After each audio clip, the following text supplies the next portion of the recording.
So I just uploaded a video about why the 2018 Senate election should be easy for Republicans but isn't. So if you want to go check that out, it'll probably be in the suggested, or you can just go to my channel page and go to uploads and then see it from there.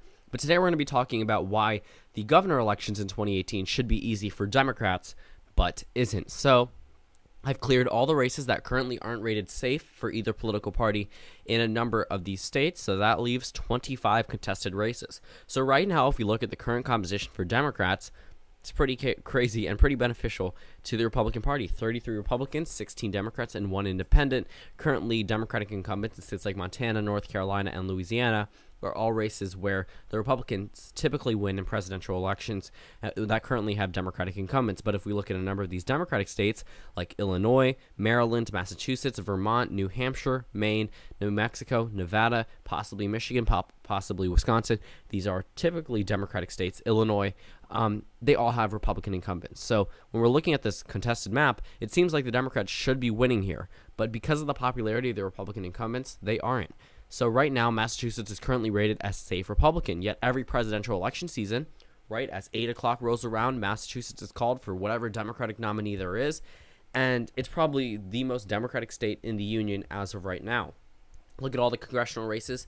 All of them go to the Democrats. Even my state of Maryland has at least 1 Republican representative. Massachusetts has 0. When we look at the county map from 2008, there were very few counties that went to very few counties that went to the Republican John McCain. I believe actually might have only been 1. So that's pretty interesting by itself.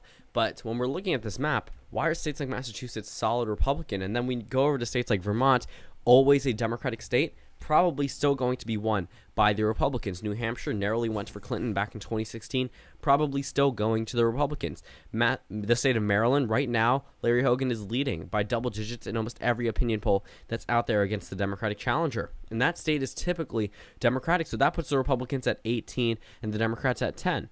But the Republicans still are going to win in a number of these races that are currently rated as likely for them. South Carolina, Georgia, Tennessee, Oklahoma, Kansas, Arizona, all put the Republicans at 24 seats. That's leaving out states like Iowa, states like Alaska, which are currently leaning in the favor of the Republican Party, but I'm not going to touch just yet. But looking at this map, Wisconsin has a Republican incumbent.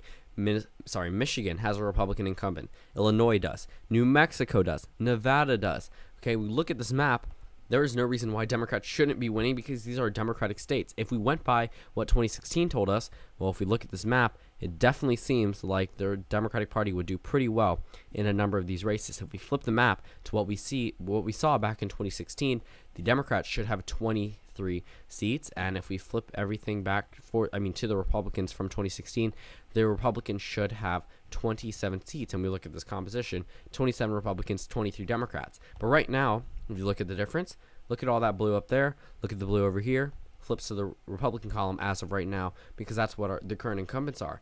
Because right now, it is possible for a Republican victory in states like Maryland or Vermont or Massachusetts or possibly even Rhode Island, Connecticut, New Hampshire, Maine, Illinois, New Mexico, Nevada. This would put the Republicans at the largest majority in the National Governors Association in United States history. So 37 Republicans, 13 Democrats is probably not going to happen.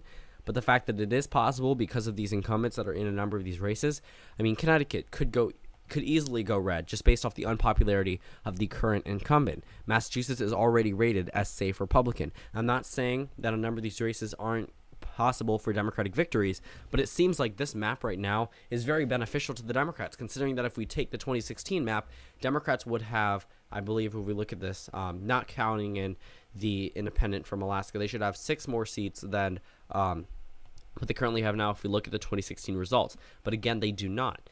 And Democrats are probably going to win in Illinois and New Mexico and Nevada, and they'll probably hold on to Pennsylvania, possibly flipping Michigan. And right now, it doesn't seem like they're going to lose Rhode Island. Connecticut, you could argue, would go to them. Maine as well. Florida right now, the Democratic frontrunner is leading against the Republican frontrunner, but that still puts the Democrats at 22. They're still not winning in these key Democratic states that are usually reliable for them in every election, every type of election. Vermont, New Hampshire, Massachusetts, Maryland. These races should be safe for the Democrats, but currently aren't, because if they were rated safe, it would give the Democrats the narrow majority of 26 to 24. But due to the popularity of these Republican incumbents, it doesn't seem like these races are going to become even contested or narrowly contested and be won by 5 to 10% for Republican incumbents. So when we look at this map, it seems like Democrats should do pretty well.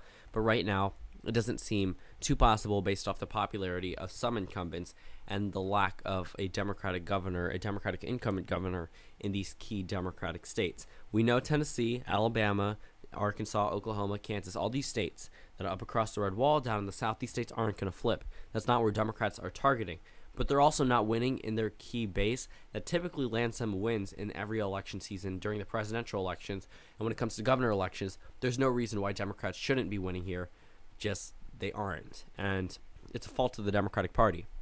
The GOP does phenomenal at statewide and local elections. If you look at the composition of a state like Virginia, there was a major overturn in the House of Delegates in the state of Virginia to 51 to 49 51 Republicans to 49 Democrats, with the Democrats flipping a number of races, which made the House of Delegates go from 66 Republicans and 34 Democrats to 51 to 49. So a whole new wave of Democratic House of Delegate members. But this is also a Democratic state. It never should have been that lopsided for the GOP, and the GOP was able to do phenomenal at statewide elections compared to the Democrats. So Virginia is one of those special cases, but if we come to 2018 and the Republicans are still holding on to a number of these key races, it just shows the strength of the GOP in a number of these statewide races, and it just shows how great that they do. Typically, the reason why the GOP has a number, they typically have better grassroots campaigns, especially for Senate elections coming from a former governor, like we see in Florida with the Senate election there with Rick Scott.